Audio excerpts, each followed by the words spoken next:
Hey guys, Dr. Dobson. We're going to be going over a double wing PFM Maryland that we did in this video to replace a congenitally missing upper right lateral incisor.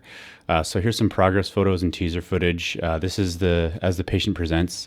We are going to prep the 1-3 and the 1-1. We're going to take a shade tab, send it off to the lab. Here's the scan output.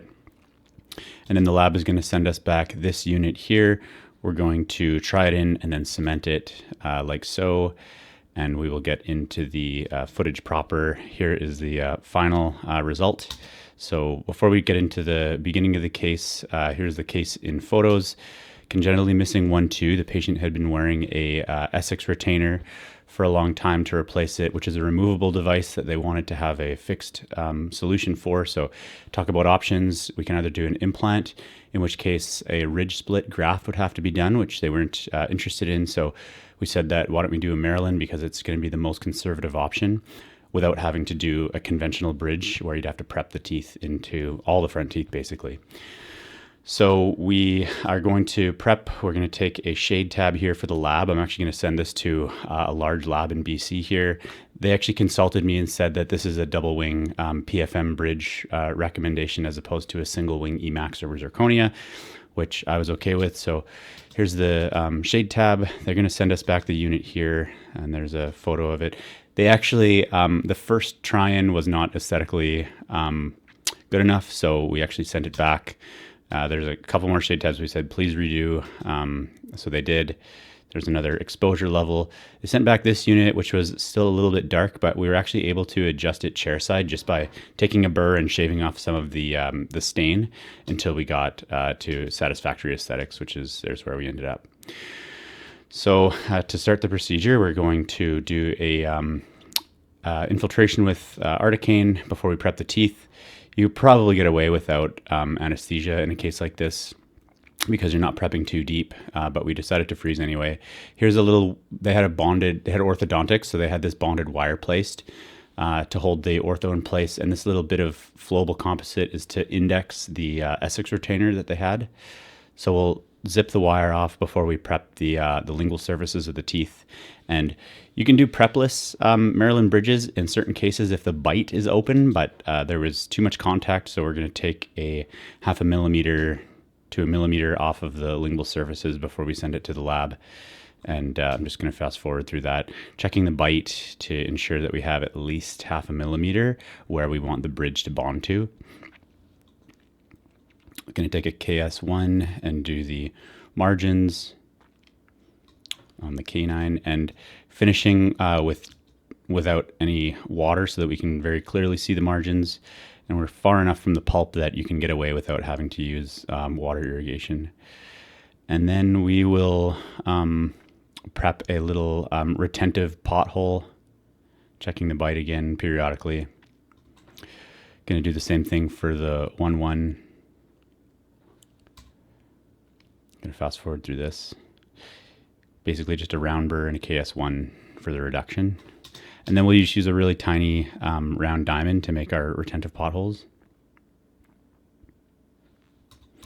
And then that's going to be basically the prep design. We're going to actually smooth off the surface before we scan.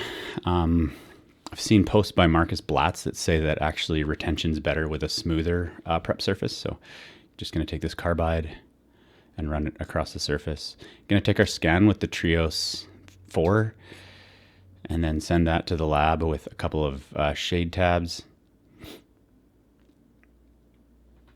And then the scan output is going to look like this. 1M2 seemed to be the best shade match. So here's the scan with the prep. You can see the details of the outline of the margin and then the little retentive potholes that we made with the round diamond. So clearance, at least 0.5 millimeter there is the orange. Actually, probably a little bit thin on the 1-1, but it is going to be base metal, so we're not too concerned about fracture of the material, and we'll take it out of the bite chairside if we need to. So here is the first unit that they sent. We can't tell if the shade is good or not, so we'll get the patient in to try it in, and there was the result, and it was unsatisfactory to both us and the patient. So we're going to take a couple more macros with the 1M1 or 2M1, 2M2, and then they're going to send back this unit, which probably is going to look better, but still a little bit too characterized with the shade A. So we're actually, I didn't record the footage, but we basically just take a fine diamond burr and trim some of the staining off until we end up with this result here, which we're satisfied with. So this is bonded, and we'll go over the bonding now. Bonding metal, we're going to try it in. Once we're satisfied, we'll take it out, clean off the surface with IvoClean, and then we'll sandblast it, and then clean it off, and then apply our, this is actually a ceramic primer, Panavia V5. We'll apply that, we'll dry it off thoroughly, hold it down, and dry off the ceramic primer. And then intraorally, we're going to take a tooth primer, and I'm actually going to use a rubber dam in this case, since I want it to be as super well bonded as possible. So we're going to pumice the surface of the teeth.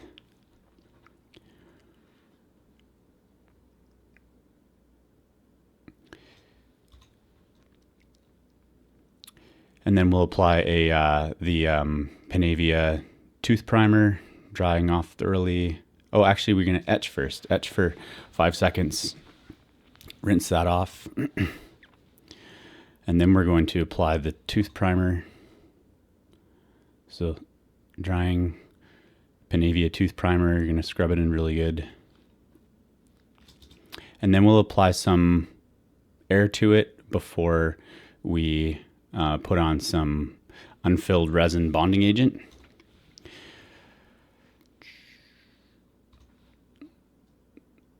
So here's the bonding agent that we applied. And I like to co-cure. Same thing for like bonding Invisalign attachments. I'll actually just apply the bond and then put the unit on and then cure them both together. It makes more sense to me. So we'll apply the bond and then put on the bridge, and then we'll cure it. We'll fully cure it from the buccal surface so that the light can get through to cure the bond, since the bond is not dual cure. And the cement we used Panavia SA in this one. And then once it's cured, we're basically just going to clean off the excess cement with a probe. We didn't freeze the patient for it, so careful around the gums. And that's pretty much going to be it. Just the last little bit of footage here, and then some final photographs. Take off the rubber dam. Last little bit of cement.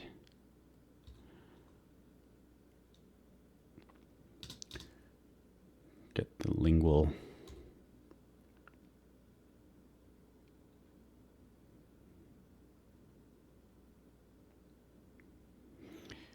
Can't really tack cure a situation like this, so it has to be fully cured, which makes the cement cleanup a little bit more difficult.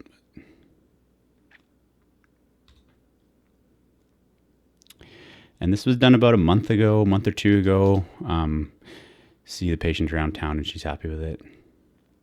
And hopefully it lasts for a very long time. The disclaimer of doing Maryland's is that it might not have the same kind of durability as an implant, but with the bone that was there, I'd say that this is a good result and hopefully will last for a super long time. Yeah, so that's that. And then here's the final photographs again, or the initial and then the final.